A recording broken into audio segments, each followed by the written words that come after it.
right. Welcome to our next interview in Getting Through the Holidays After Loss. And I'm so grateful to be joined by David Berceli. David Berceli is an international expert in the areas of trauma, intervention, and conflict resolution. He's the creator of tension and trauma releasing exercises. And this revolutionary technique is designed to help release the deep tension created in the body during a traumatic experience or going through chronic stress. And you can find out more about David's work at traumaprevention.com. And for those, I know a lot watching this have been able to watch the film and get to see your work with me in the film. And so I'm just really, really grateful to have you on this call today, David. Thanks so much for joining Thanks. us. It's really great. I appreciate being invited. Um, I wanted to do this as a specific additional value add because of the holidays can be so difficult. Hmm. And oftentimes when we're going through the holidays, it's like holidays after loss can be really heavy, even if it's right after or it's been a long time coming. And so those that are listening, I really wanted to just bring some additional insights. And after getting to see you and experience you, I couldn't show the whole interview, even though they have access to your interview. But I wanted to just go a little bit deeper into some of the concepts. And I thought I'd first start off because, trauma has become a big subject, but grief is really what I was bringing awareness to. So some people understanding of like, oh, what's the connection between grief and trauma? And I loved your framework, your positioning, your mind, like the way you look at it, your background and training, the combination of Hmm. the body, understanding the world from a psychotherapist perspective, from a body practitioner perspective. Like you Hmm. have multiple viewpoints that give you a really unique perspective on that. So I'd love to know more about your perspective on Hmm. how does grief and trauma correlate? Well, I really think that what we need to do is truly shift the narrative of us as a human organism, is what I call it. Instead of a brain in a body or a person, we're actually a pulsating living organism. And we are already genetically designed and encoded to know we're going to experience grief or sadness and happiness and love. We move all the time between multiple emotions like this. And we're designed to do it. I think that's the most important thing for people to understand.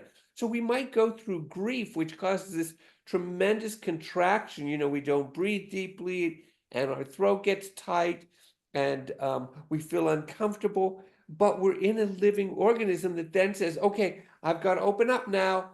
And so constantly tries, no matter how much we contract it, it also then tries to expand itself. So grief and trauma are, in one sense, nothing but the nature of who we are, and we are designed to get through that. Actually, interestingly enough, I think not only are we designed to get through it, I think that the deep contraction of something like grief or trauma actually helps us to create even a bigger expansion of ourselves as a living organism. So we actually have the capacity for greater love, greater expansion, greater happiness, even if we go to the depths of grief and trauma.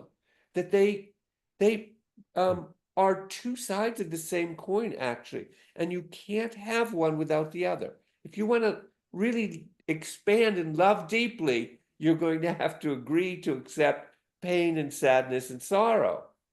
I don't like that idea, but it seems to be true on the planet.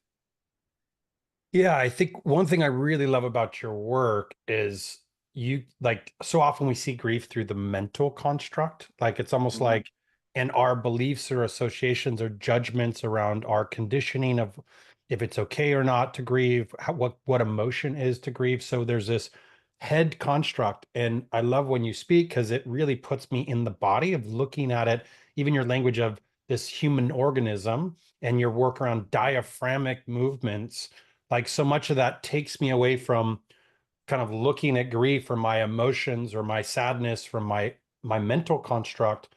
And it allows me to go into the body and be like, oh, my diaphragm's moving, or oh, my diaphragm is moving, so I get more aliveness. And so I really, really love your framing. How does that like if somebody's trying to understand what's the difference between trauma and let's say grief, how would you see that through your lens?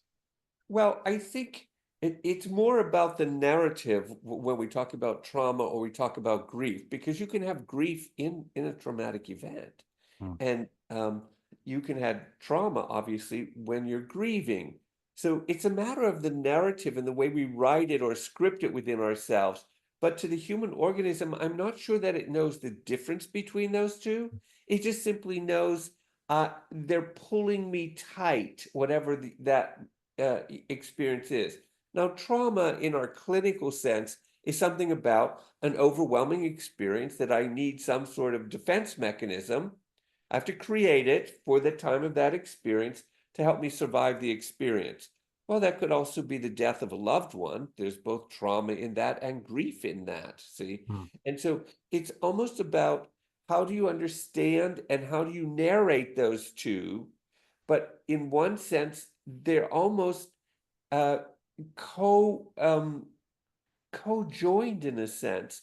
Uh, you can't have grief without it being a traumatic experience, and you can't have trauma without some sort of grief in it. So it's the narrative and how we rewrite it. So trauma is a grieving experience, and grief is a traumatic experience. Yeah, that really lands. And I think also one thing that's really stuck out to me is it almost feels like if I look at the root, I have this narrative of the world and then I lose it. And oftentimes that loss is the grief and it's also the trauma. Because Mhm. it's like I know you came from a lot of war zones, dealing with Right, victims in war zones were like, oh, I live in a safe place. That now narrative is broken and lost right, forever, experiencing a war experience. And then the body's contraction. Like, so if we go to the body, if I'm in grief, I'm trying to grieve a sadness that I may often be collapsing into. And then if I'm in a wartime situation or even a traumatic abusive relationship or a lot of other things, I'm constantly contracting. And so right, is that kind of what, if you're looking at it through the body, you're just more seeing where's their collapsation, where's their almost constriction of the diaphragm, of the throat, of right. parts of the body, and what are we Yeah, doing? Is that kind of how it lands? yeah. We're looking at, okay, so the organism is pulling itself together, it's squeezing itself. Well, it's doing that for survival purposes. It Mm. wouldn't do it otherwise. Otherwise, it sits and it's relaxed and it pulsates easily. But when it experiences some sort of threat, now the threat could be the death of a loved one. So that's grieving. So it starts to contract for that. The threat could be a car accident or something where your life is endangered and it squeezes. And so it it's just a matter of uh, being aware. Am I pulling together tightly? And if so, which is valuable, and I don't tell people not to do it, I just say, okay, now give yourself that moment to expand yourself back out again. Breathe more deeply. Let it contract again, and then breathe more deeply. Deliberately facilitate the pulsation of the nature of the human organism in which we're living. And here's a good example of that. When we laugh or cry, doesn't matter, that is nothing but rapid pulsation of the diaphragm. It does not make a distinction whether it's pulsating because it's laughing or pulsating because it's crying. It's neutral. It's just pulsating rapidly. So we could actually cry with laughter, and we could laugh from crying. You see, it's nothing but the same thing happening. Diff we're simply narrating how we understand it happening. And I'm saying, yes, all right, let's narrate it. But if you're narrating one side, narrate the other side as well, because they're always in balance with one another. Does that make It, sense? it does. And I think for anybody listening, if they're trying to understand diaphragm, the way it's like this, if I were to even tilt this down, this part of me right here, that Right, I'm laughing, this part of me is shaking. If I'm crying, this part of me is shaking. So it's this part of pulsation that David's talking about is the body's pulsating, and it sounds like the body doesn't have a narrative around what that means, whether it's good, whether it's bad. I know I heard a phrase by a woman once that said it's just energy spiraling up and down. um right, and so that spiraling up we associate as happy or good or laughter, and spiraling down we associate as grief. But it sounds like to the body's just like, oh, there's energy moving, I need to do this to move the energy in the body, essentially, right? right. Exactly. Imagine when let's say we're in church or someplace where you're not allowed to laugh and you hold in a laugh, okay? So you're squeezing the diaphragm and chest cavity, and you're trying to hold it in. The same thing with crying, when particularly as men, we're not allowed to cry very often. And so you can see them welling up with the need to cry. The organism desperately needs to cry, yet they're still squeezing and holding it in.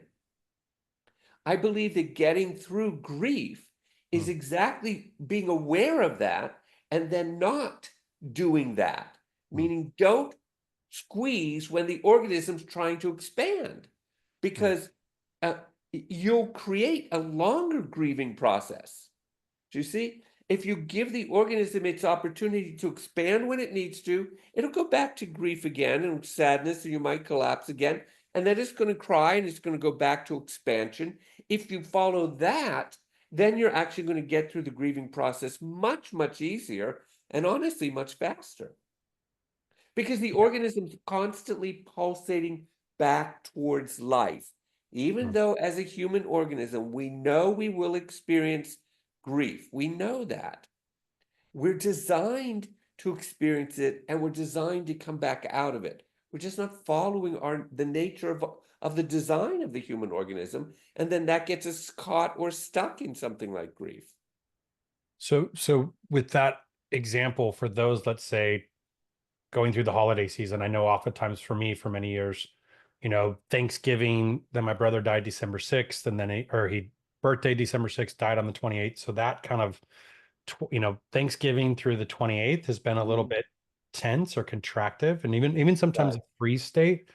For anybody that's listening that may be in the same space, what's your perspective to them if they don't know how to access it? And I know some of your practices allow them to get Right. into that, but what just so that their mind can understand Right. the Well, I bridge tell them, between. yeah, deliberately do things. Like if you feel contraction or even if you feel sadness and you're sitting on the sofa, get up deliberately and stretch the chest cavity. See, Mm, because you're going to do the opposite of collapse, you're going to cause expansion.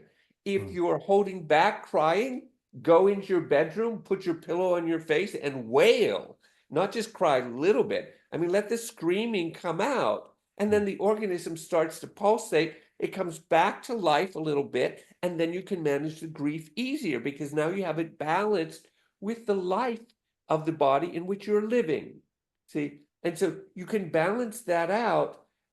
A lot of people obviously do this. Exercise people, they'll go to the gym maybe, or they'll go running or whatever. You've lived in cold weather, you can go out and jump in the snow, put it all over your face. Do things that do the opposite of what the organism is doing in regards to the grief. Mm. Help it also to expand. Got it. Yeah, that makes so sense. That's amazing, and that's the through line of even the film is like go into it, giving permission to feel it, to be with it, even if it's a light sound, a light movement. I liked how you even said just expand your chest, open your chest up, and all these are giving the body or the organism more movement, more room, more space to Right. just do what it wants to do. Right? It's kind of simple if you just think of the human body. Just open your mouth and open your eyes and expand the chest. All of that is about, okay, this movement out here. Make that happen, because when I'm sitting on the sofa and I'm grieving, everything's collapsing downward. My eyes are closing. I'm holding my jaw tight. My throat is tight. My chest cavity is tight. Now do the opposite, because you're living in an organism that needs that. And then it starts working with you through the grieving process. We have it to be able to use, to be able to help us grieve more easily, if you will. I hate to say that because grieving is difficult for all of us, but we're in an organism that knows how to do this. And so we should be using it to our advantage. Yeah, I think one of the biggest lessons I've been learning through this is if we stay in contraction or stay in the grief or stay in the trauma through our protective mechanisms, we almost stay stuck there. It's almost like Hmm. we're hinting the growth because the body's not coming alive. And so by learning to go into this, removing the narrative of how it looks or how I'm seen or what it means, and just letting the body move back into Right, aliveness, that was one of the right. biggest things I got from your interview. Is like, oh, as I allow that expansion, it's actually bringing me into aliveness, which is back into life again, like allowing myself to be with my grief or my trauma and allow that part to bring back into life. Is that how you see it? Yeah, that's exactly right. But while you were talking, it also reminded me when I was going through some grieving experiences of my own, I actually refused. I will not come to life. I will not. I'm going to stay like this for the rest of my life. And I had to give myself that respect to do that, the refusal to come back to life. Now, unfortunately, or fortunately, I'm living in an organism that doesn't agree with that at all. It's designed, we're genetically encoded to continue to pulsate with life and love. I mean, that's our genetic encoding. So I was going against the organism, and I gave myself the right to do that. But at Mm, some point, then the organism sort of persuades me to say, yes, I respect that. You held me tight. And now let's let go and let's do the opposite of that. Expand me greatly. And that really works too. So we don't want to take away their need to be defiant and say, I'll never come back to life again. Sometimes there's a place for that in the grieving process, and I want mm. people to respect that. But also, that would be just a temporary place, different from what you're talking about. If we go in there, and usually if we go in there with a sort of an unconscious state rather than a determined consciousness, unconscious state, we can get lost and stuck in that. Yeah, I love what you're saying because somebody may be going through this, going, I don't want to do this. I'm not ready to this. So giving them self-compassion to say, hey, okay, then allow yourself to be with that right now and just know at some point your body will want to come back alive again naturally or organically when it's ready, right? So if you're That's perfect. You're right. The body will come back organic. I remember I went through a grieving process. It probably was about 4 weeks to 4 to 6 weeks, something like that. And I was defiant. I was not going to come back to life. And over that 6 week process of being defiant, somehow something seeped in Mm, that at the end of 6 weeks, I thought, I don't want to live like this. It was sort of almost natural. I mm, don't want to live like this. And my body just started coming back to life, almost bringing me along with it in a sense. So that's what we would say. It was bringing the ego along because the body has no genetic encoding to kill itself. The ego will kill the body. But the body is simply a pulsating organism, just like any other plant or animal that simply pulsates towards life. mm. I love that. So in a sense, separating the mind or the ego from the body and allowing the mind to do what it needs to do for a period of time. So if the mind's saying, I can't deal with life, or I need to contract, or I need to burrow in my cave or my hole this season, giving Yeah, yourself compassion and permission to do that I and think knowing, that's what, yeah, I think that's what it is to be human. We are this dialogue between ego and energy or something like that. The body and the mind. mm, We are a dialogue, and that both sides have to be respected and not one dominating the other, but we're designed to be in dialogue. That's harmony in one sense, and harmony is the state of loving life in its fullest. There mm, isn't a discord going on inside of us. mm. Yeah, I think that's what we're trying to get back to oftentimes is like, how do we get into alignment with the body and the mind Mhm. versus where they're in, Yeah. in conflict with each other? Well, see, that's the whole point. Getting in alignment with the body, that's actually easier if we did something with it. Like we have to move the body. Like I said, even just breathing deeply is moving towards being in alignment with the body. And we already know that 80% of the communication inside this human organism, 80% of it comes from the body to the brain. The brain only returns 20% of the communication. So you're actually easier to get through grieving if you attend to it from a physical perspective than a psycho-emotional perspective. Mm. I love that. I also remember in our interview, you said, "Hey, there's I think you said there's three areas. There's the body, there's the emotional, and there's the mental." Maybe I don't remember the Mhm. three, but there's three, and you said if you change one, it almost changes the other. Yeah, I used it the understanding of body, mind, and spirit. And spirit, I mean somebody's belief system, okay? And that includes agnosticism and atheism as well. It's just a matter of what do you believe in life. And what happens generally for me when people come to me, they'll either come because they want to do body work and they don't want to talk about anything, or others will say, I only want to talk about it, I don't want to do body work. Or a third group of people will come in and say, this changed my belief in God or Allah or whatever. And so, but so I start from any one of their starting points. They're coming in with their starting point that they're most comfortable with, or maybe even being most challenged by, and saying, this is what I want to deal with. But in the end, what I discover is all three of those points get reconnected. They all get redefined. If you change one of them, it's going to change the other two. And again, that's sort of how we're designed. That's how we participate in life. I have a belief system. No matter what it is, I have a belief system. And I have a body and I have an ego or psycho-emotional state. If I change any one of those three, the other two have to adjust to fit the change that I just made. And I think that's the challenging piece for a lot of people when they're grieving. Why did God get this to happen? Why did this happen to me? Why did this happen to them? Are they gone? Are they in heaven? All these things. Will I feel their energy today? Can I see a sign that they're still alive on the other side? All those things, we do have belief systems like that. And so I want people to respect those. But post-traumatic growth is precisely that. It's the study of people who actually have changed their entire life because of some what we call traumatic experience or grieving experience.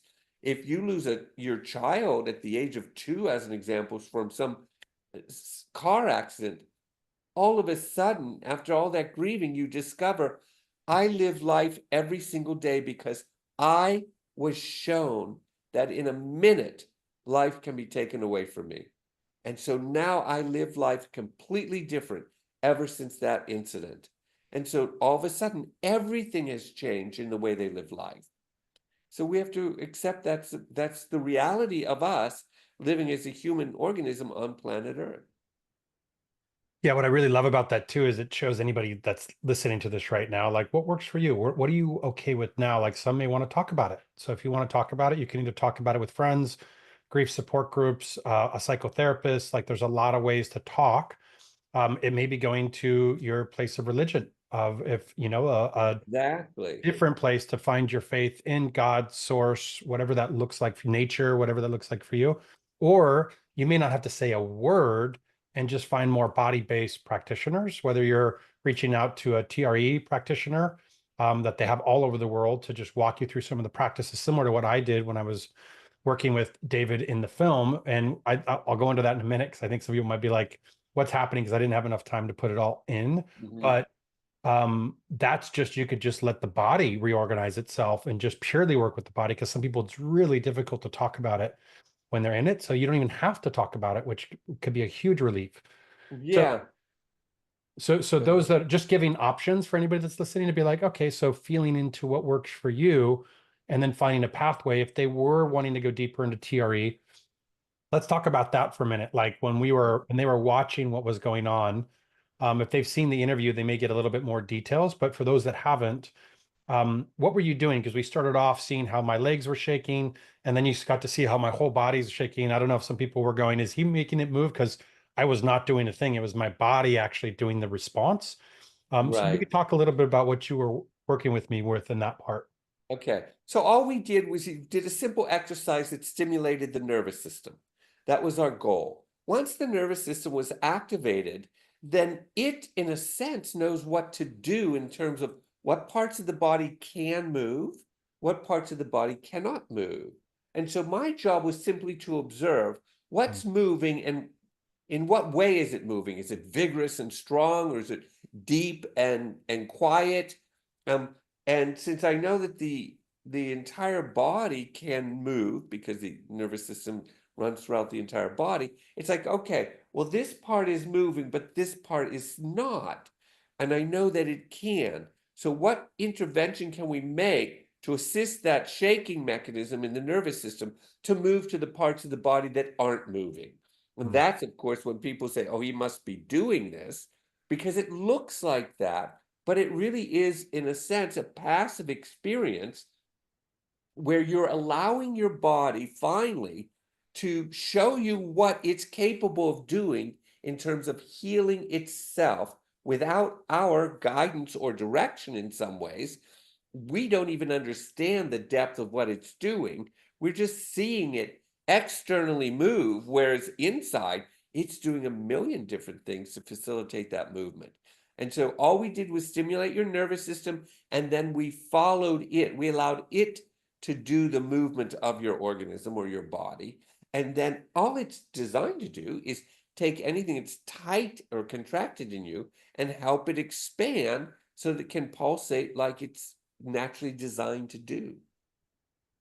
Yeah, and for those that were watching, essentially he just had me do some exercises to get my nervous system warmed up, and then my legs started shaking. And then I remember, were you doing slight movements to get it to move through my body? I don't remember the piece. Or how does it go from my legs to my full body? Or is that just Yeah, I was just having you do certain movements when you were laying down. Say, move in this direction, move that way. Let's move your shoulders. Let's move your lower back. And all it was a matter of just moving different muscle groups while you were shaking, and then the shaking picked up on that movement, and then it was able to easily um, find its way throughout your body.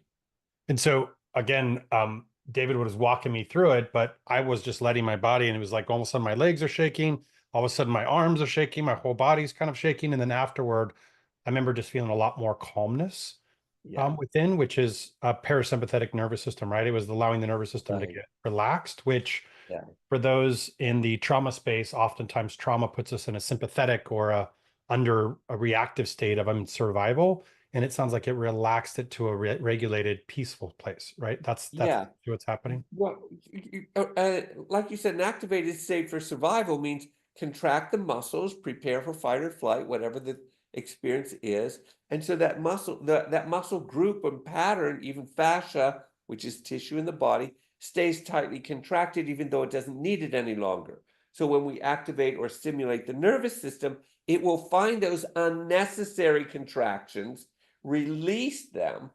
And once this releases, that is already a parasympathetic response because it's letting go of tightness. So there's a neurophysiological communication that's going on there, but we're only letting the nervous system do the communication, not us. You and I were just talking, and you were just sort of confused and following, and I was watching your body. But none of what we were talking about was doing anything that was going on inside the structure. Your nervous system knows how to do that completely by itself. And so that's what we did. We simply gave it the space to know to do what it knows how to do already. So back to that scenario of those that are kind of stuck on the couch or in a free state. What I love about this work is would they could work with somebody virtual, or they could work with somebody in person, like, but it could literally be somebody just saying, get on the floor, do this type of exercise, and then helping you get that movement going. Do they do it online, or is it in person sessions? No, no, you could do it online. A lot of people are doing it online, and many providers do it for free online for people. This is interesting now that you're talking. If you're laying on the sofa and you're crying, let's say, and you feel that your jaw is shaking or your hands are shaking, because in grieving we will often shake, our legs will shake. Even when we hold back crying, we'll find that we're shaking. That shaking is exactly what we did. Mm, See, and the body, when it begins to shake like that, is telling you, okay, I'm ready to release. And mm, that's a good sign, actually. And we should allow it to shake, because all it's going to do is shake out that excessive energy that we're holding back, which is the grief itself. It's going to discharge all that and give you a great night's sleep, honestly. mm, mm. That makes a lot of sense. So that anybody that's listening, I think this could be an amazing strategy. And as David said, there's even people that give it for free, practitioners that give it for free to do an intro session to learn what you're doing. So it's you could literally just say, can I get from the sofa to the floor? Can I book a session over my phone or on the internet to just have somebody show up and then walk me through it, where it's really relaxing. It's not an intense exercise. It's not like you have to do this.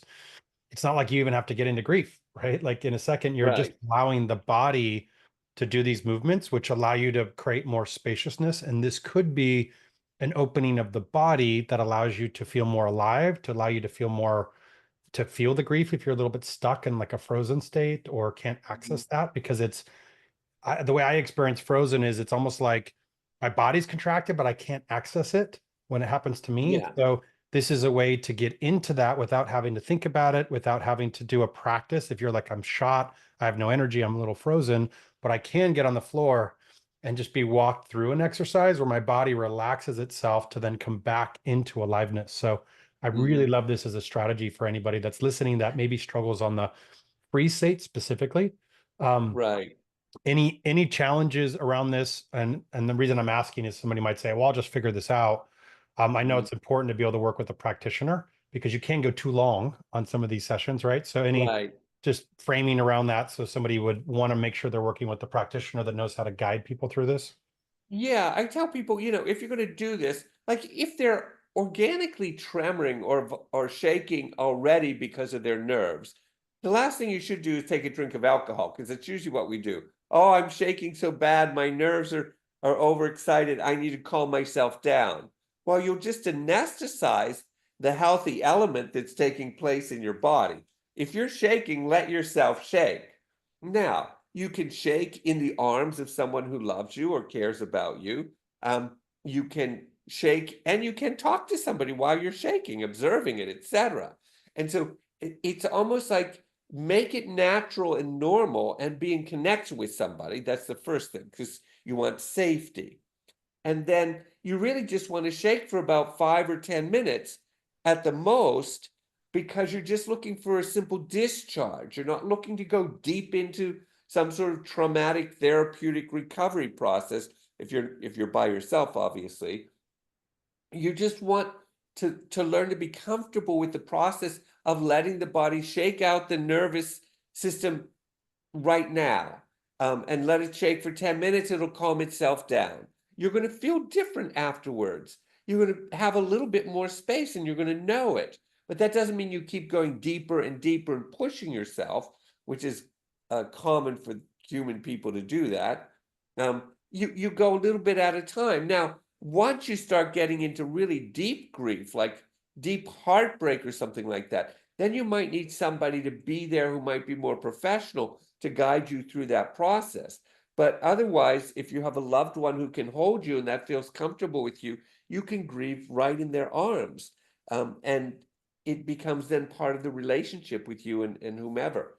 And so there are multiple ways of doing it. But yes, the reason they would need somebody, quote, professional to be with them is two reasons. One is to help maybe guide them to get the shaking throughout their whole body so that they can relieve stress from all the different muscle groups and fascia patterns in the body to help them do that because they'll probably get stuck in their diaphragm. That would be the most common thing to do.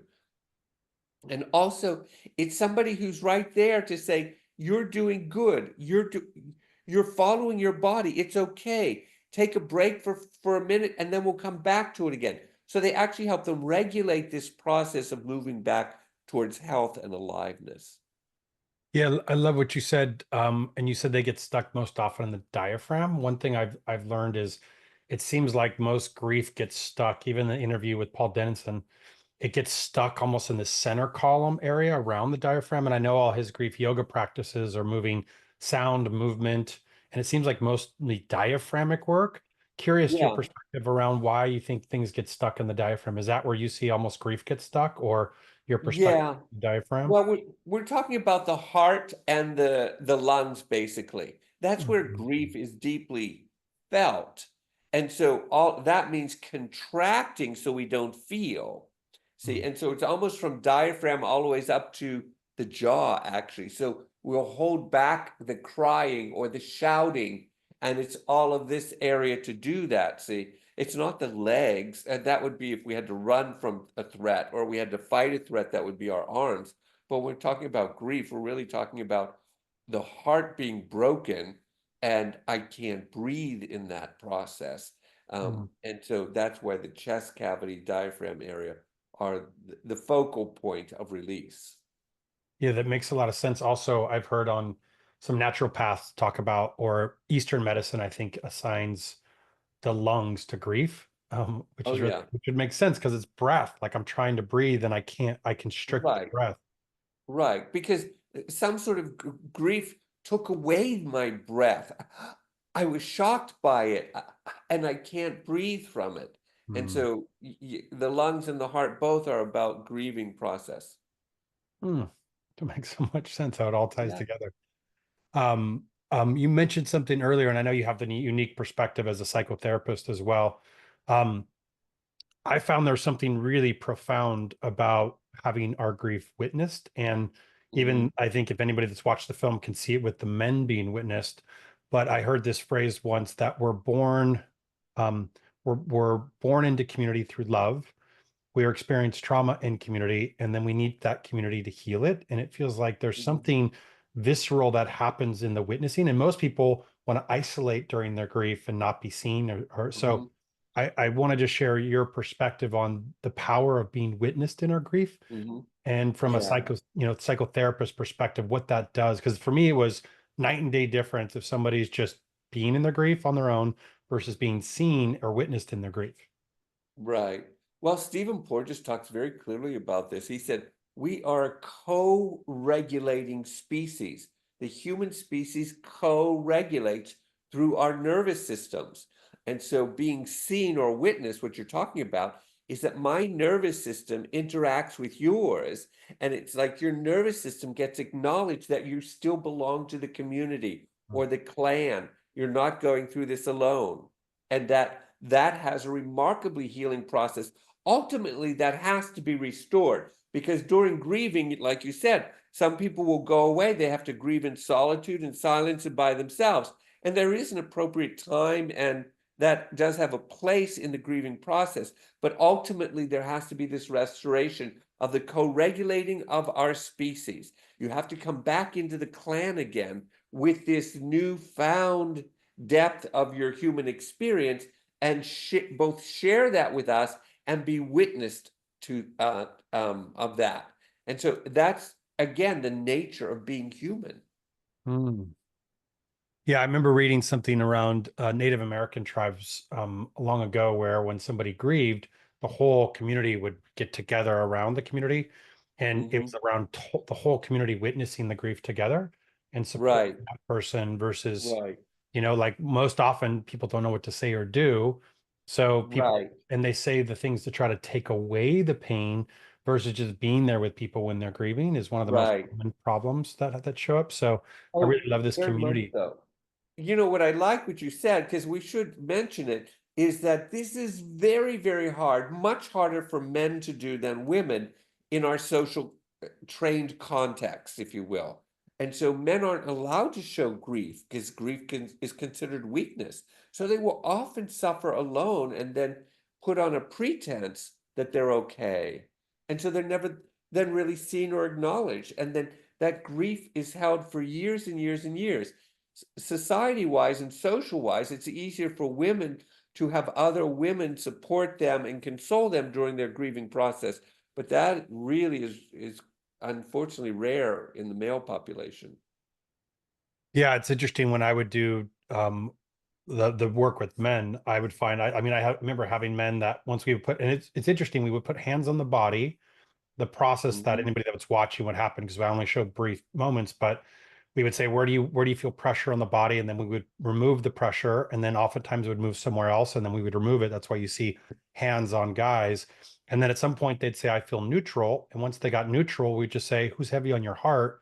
And wherever the grief was in their body, it would almost like come into like this person. And there was a man, and it happened multiple times with tons of men, but like, oh, my dad from when I lost my dad when I was 10, or Right. moments way long ago, and they would have just intense, immense grief that hadn't been witnessed, Yeah. processed, that would then purge out. So it's fascinating how the body stores it. Just curious, and I know I'm kind of putting you on the spot here with this one. Is there something around that where we're feeling grief and then we put pressure to remove that? Why that would all of a sudden allow us an easier space to let go? Is it almost like that Yeah. pressure? If you think of grief or any intense emotion, it gets held in layers in the body. We're structured in layers. So it could be very, very, very deep down inside. sometimes I can put really intense pressure on somebody when I'm working on their back or on their chest cavity or something.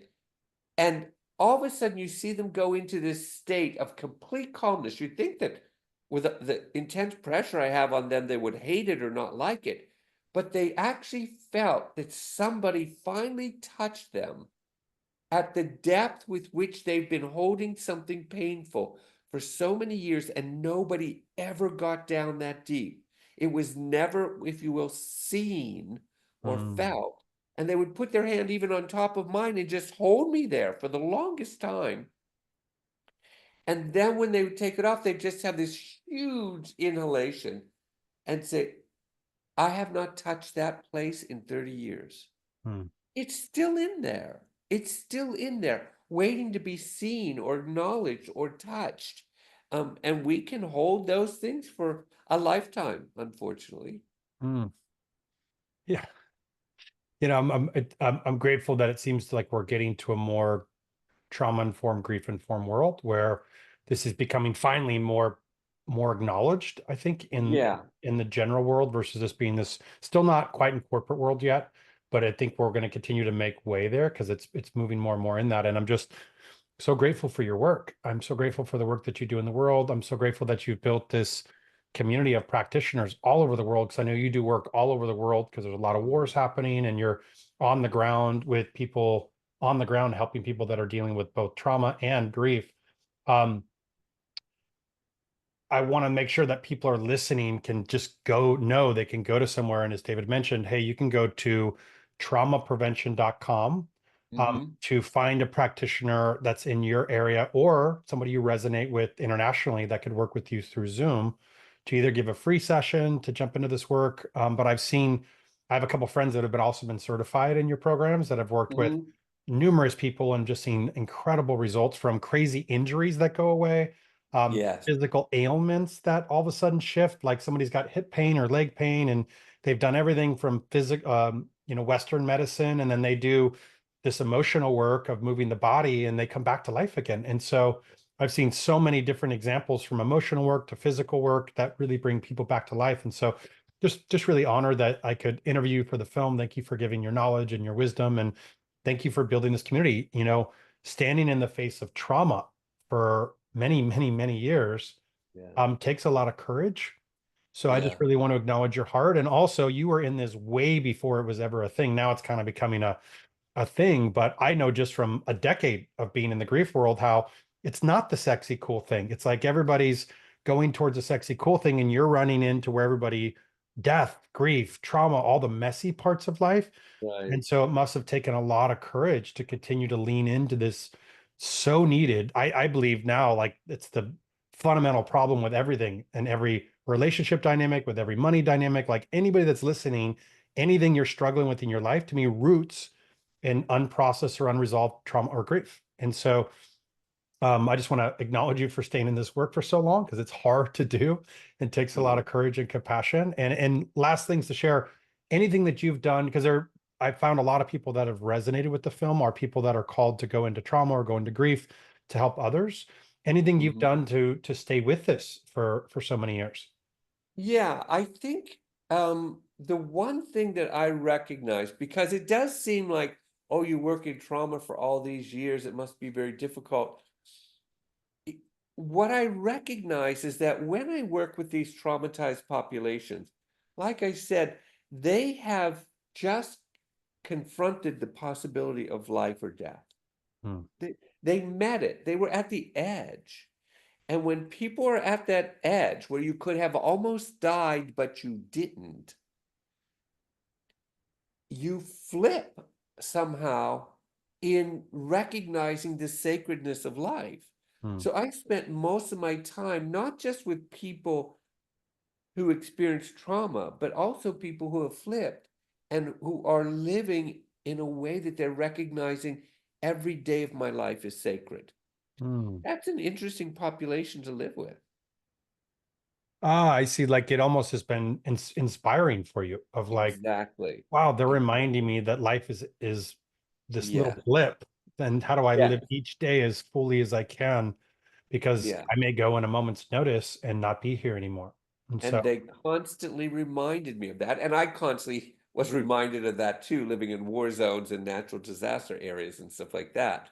But yes, life is different when you are confronting the possibility of death. mm, I really love that. And I think that's a beautiful takeaway because grief is our love. And Mhm. also confronting death, which grief often has us confront death. And they say that's, I know the memento mori is in order to really live life, it's confronting death and to know that Yes, we're only here for a small period of time to really live it fully. exactly right. That's a perfect way to end. I love that. Hmm. Awesome. Well, I just want to say thank you. Thanks so much for joining us today, David. Really, really appreciate your time, your wisdom, your energy, your presence. You're just such an amazing man, and I'm super inspired by you. And thanks so much for contributing to the film and this project and those that are listening to this interview. And thank you so much. It was very nice. I love all the work that you're doing as well. I support it immensely. And thank you. Keep doing it because I think you're making a big impact in the world and the world definitely needs it. Hmm. Thank you so much. Really, really appreciate it.